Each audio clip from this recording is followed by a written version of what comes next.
Hey, it is Troy Stavros with Cornerstone Realty Associates, and I am going to go over some quick data as to what the market looks like through last week, February 16th, Friday. So we're here on Monday, but we're going to look at what happened last week in the market because it's important to look at what happens week to week if you really want to stay up to date as to what is currently happening so you can make the best decisions when it comes to real estate. So let's take a look and see what happened last week. Okay, when we look at the advanced analytics here, our market action index is the index that tells us whether it is a buyer's market or a seller's market. And let me just show you this graphic.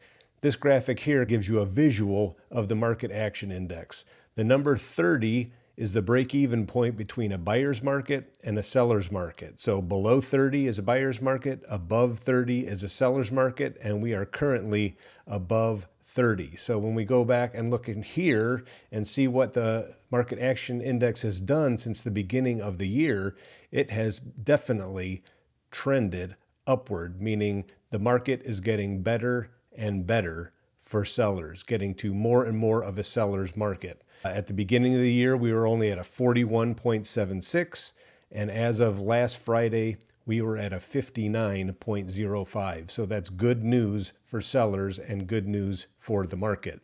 As far as inventory goes, we have more inventory that you can see. The green line here is 2023. The red line is 2019, just to see where we're at compared to pre-pandemic and last year.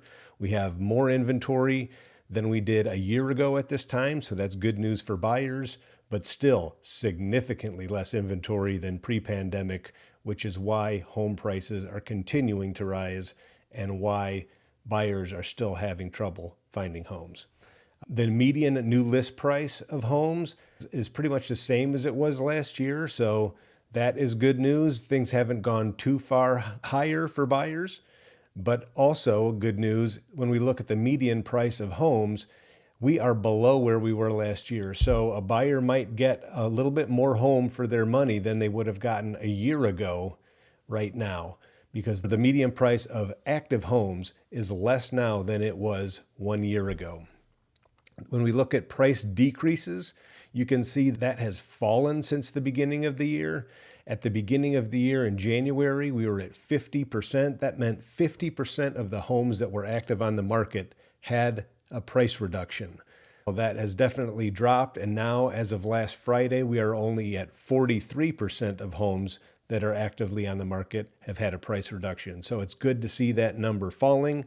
So needless to say, with this number falling and these numbers up here rising, it's telling us that the market is getting better for sellers, getting into more of a seller's market.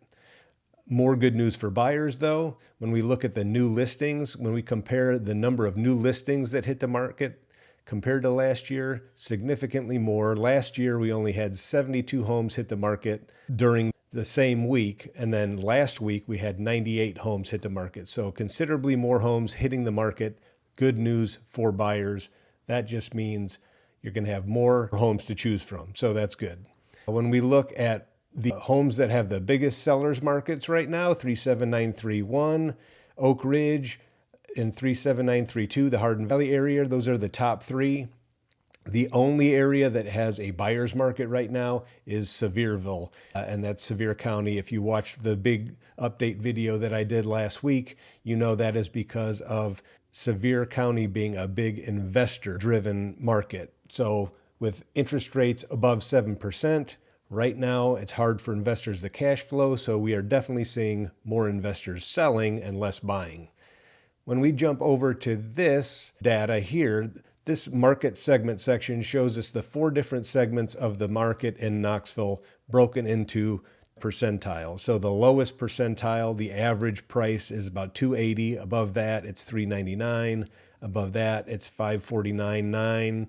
Above that, the top segment average price is $834.5. But the important thing to look at is when we go over here and look at new and absorbed, this tells us how the market is doing as far as demand. So last week, the lowest segment, the average is 280, saw 39 new listings come on the market and 41 of those listings were absorbed. So that means 39 new listings come on, 41 were absorbed. So more are getting absorbed that are coming on the market. That tells us there is good demand for homes right now. And of that segment, the average days on the market for the homes that are currently active is 35 days on the market. The next segment up, the 399 segment, where that's the average price, we saw 27 new listings come on the market, 33 get absorbed. So again, super demand. Things are getting soaked up as they hit the market. The next one up, the 549,999 segment, where that's the average price, that saw 14 new listings come on the market last week, 28 get absorbed. So plenty of demand there as well. And then the top segment, 834.5 average, saw 18 new listings come on the market and 20 get absorbed.